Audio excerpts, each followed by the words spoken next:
ગોપીનાથજી મહિલા college and nursing દ્વારા 24 March વિશ્વ ક્ષય દિવસની ઉજવણી કરવામાં આવી।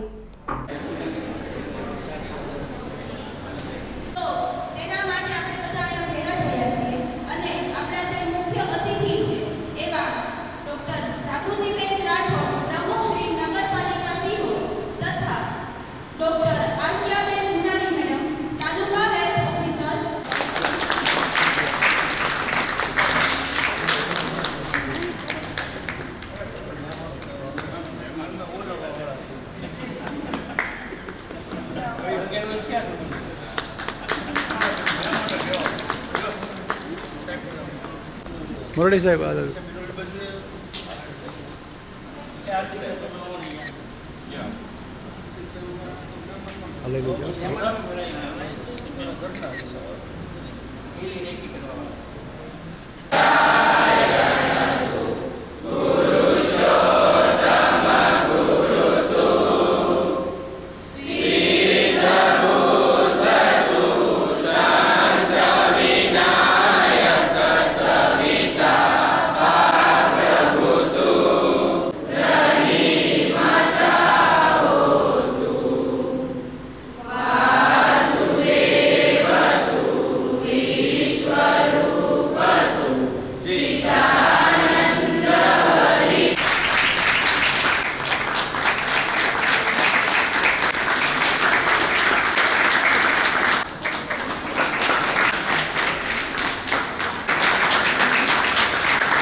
मीडिया टीवी पहला टीवी अत्यारे अपने कैंसर है घणा बधा कैंसर बीजा बे त्रण पछी हमणां ज आपणे बधाए अनुभव कर्यो छे जे मोटा जो बने के वधारे खबर ज छे के एनुं नाम लईए तो ए कोरोना बराबर जे ते समय छे ने महा भयंकर હતો અને જે તમે ખરાબ પરિસ્થિતિ હતી એમાં સામાન્ય રીતે શરીર સુકાઈ જવું ભૂખ ન લાગવી અને એ પછી આપણે ટીબીનું રસીકરણ ને જે થયું અત્યારે જે ભારતની અંદર જે છે એ નહીવત છે અમુક ટકા છે બરાબર અને જે છે આપણે એને સાવ નાબૂદ કરવા માટે આપણે બધાએ એના માટે ઝુંબેશ કરવી પડશે અને બધાએ આપણે સાથે રહીને ભારતને આ ટીબી મુક્ત કરવાનું છે।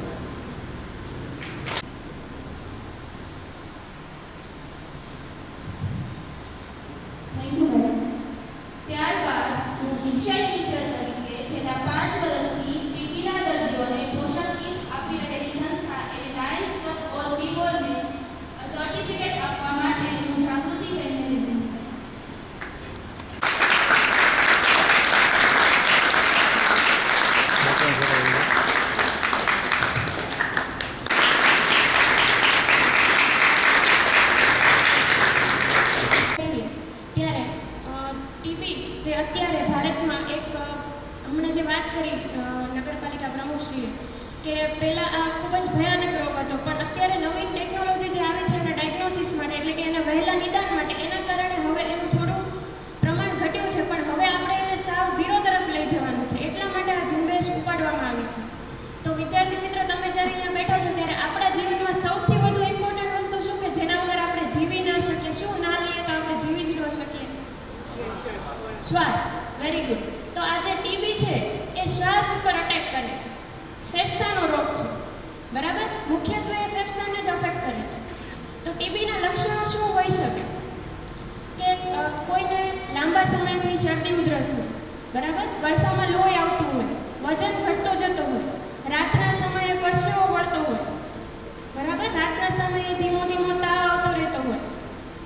હવે આ બધા જો લક્ષણો હોય તમારા આજુબાજુ કોઈને તમારા મમ્મી પપ્પા છે કે તમારા ફેમિલી છે તમારા ફ્રેન્ડ્સ છે પાડોશી છે જો કોઈ પણને આવો રોગ હોય તો તમારે તરત જ એને નજીકના સરકારી દવાખાનાની મુલાકાત કરવાનું કહેવું પડે।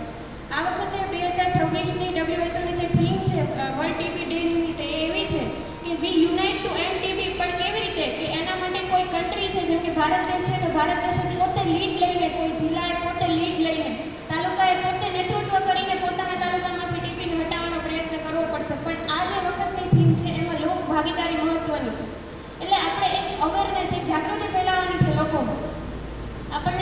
કે મહિલા મોટે ભાગે કંઈ પણ થતું હોય નાની નાની વસ્તુ તો ઇગ્નોર કરતા હોય, બરાબર. સામાન્ય શરદી ઉધરસ ઘણા સમયથી હોય તો બી દવાખાને ના જાય, ડૉક્ટરને બતાવવા ના જાય, બરાબર. પણ જે લાંબા સમયથી જે વસ્તુ રહે છે એના માટે આપણે તાત્કાલિક નિદાન જો કરાવીએ તો આ ટીબીનો રોગ છે એને આપણે મટાડી શકીએ. કોઈ એક ટીબીનો દર્દી છે એ જો આખું વર્ષ દવા ના લે, બરાબર, તો એ 10 થી 15 બીજા દર્દીને, સારા દર્દીને ઇન્ફેક્શન ફેલાઈ શકે. એટલે આપણું કામ શું છે કે વહેલું નિદાન. આપણી આજુબાજુમાં કોઈ પણ આવું થાય છે તો તમારે ખાલી એને સરકારી હોસ્પિટલ સુધી લાવવાનું છે. અત્યારે જ્યારે પહેલાં આપણે ગળફાની તપાસ કરાવવા જતા તો રિપોર્ટ આવવા માટે વાર લાગતો, બરાબર. અત્યારે સીબીનેટ એટલે cartridge base nucleic acid amplification ટેસ્ટની નવી ટેસ્ટ આવેલી છે, જેના કારણે તમને 2 કલાકમાં એનું રિઝલ્ટ મળી જાય, બરાબર. અને આ આપણા સરકારી દવાખાનું CHC સિયોર છે ત્યાં પણ ઉપલબ્ધ છે, એટલે ત્યાં પણ આપણે આ ટેસ્ટ કરાવી શકીએ, સર્ટીમાં કરાવી શકીએ. નાટ ટેસ્ટ બધી જગ્યાએ અત્યારે અવેલેબલ છે.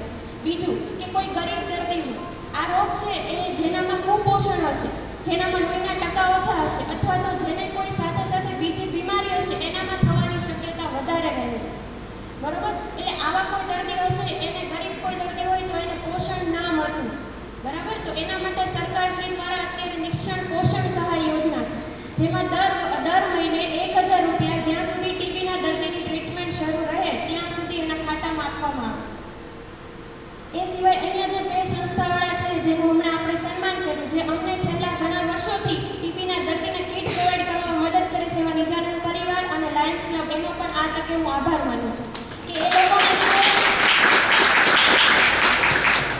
ટીબીના દર્દી જે હોય છે અને કુટુંબની પરિસ્થિતિ, ખરેખર આર્થિક પરિસ્થિતિ ઘણી ખરાબ હોય છે, તો આપણે એ સમયે દવા જે હોય છે એની સાથે જો એને પ્રોટીન મળતું રહે તો એની દવાનું જે રિઝલ્ટ છે એ બહુ સારું આવે. એટલા માટે આ કીટનું એટલું મહત્ત્વ છે. બીજું આજે એ વાત કરવી છે કે આજના દિવસે આપણે અહીંયા જે સ્ટુડન્ટ છે આવતીકાલનું ભવિષ્ય છે, તો એના તરફ આપણે તમે લોકો એટલી જાગૃતિ સમાજમાં ફેલાવો કે કોઈ પણ વ્યક્તિને થોડીક બી આવી તકલીફ હોય તો તે સરકારી દવાખાનાનો કોન્ટેક્ટ કરે અને આપણે બધા સાથે મળીને ટીબીને હરાવવા માટે પ્રયત્ન કરીએ. અંતમાં એટલું કહીશ, ટીબી હારેગા, દેશ જીતેગા. પ્રમુખ શ્રી નગરપાલિકા સિહોર જાગૃતિબેન રાઠોડ તથા તાલુકા હેલ્થ ઓફિસર આશિયાના મેડમ તેમજ નિજાનંદ પરિવાર તેમજ લાયન્સ ક્લબ ઓફ સિહોરના પ્રમુખ તથા આપણી સંસ્થાના પ્રમુખ તેમજ પ્રિન્સિપાલ મેડમ બધાનું ખૂબ ખૂબ હાર્દિક રીતે તમને આભાર વિધિ કરું છું કે થેન્ક યુ સો મચ. તમે તમારો આવો કિંમતી સમય અહીંયા રાઠોડ જાગૃતિ ચતુરભાઈ, સિહોર નગરપાલિકા પ્રમુખ. 24 માર્ચના રોજ આજે વિશ્વ ટીબી દિવસ છે, તો વિશ્વ ટીબી દિવસ નિમિત્તે ગોપીનાથજી મહિલા કોલેજ ખાતે એના જે નર્સિંગના જે વિદ્યાર્થીઓ છે તેઓને આ ટીબી દિવસ નિમિત્તે DHO દ્વારા અને અત્રે ઉપસ્થિત જે સર છે, આસ્તિક સર છે, બધા દ્વારા જે વિદ્યાર્થીઓને ટીબી વિશે માહિતગાર આપવામાં આવે છે અને ટીબીને રોકવા માટે અને એને કંટ્રોલ કરવા માટે જે આપણા નર્સિંગના જે વિદ્યાર્થીઓ છે એને જાગૃતિ ફેલાવવા માટે અને ટીબીને આપણે ભારતમાંથી ટીબી મુક્ત કરવા માટેનો જે ફેલાવો કરવામાં એ લોકોને સૂચન કરવામાં આવ્યું છે.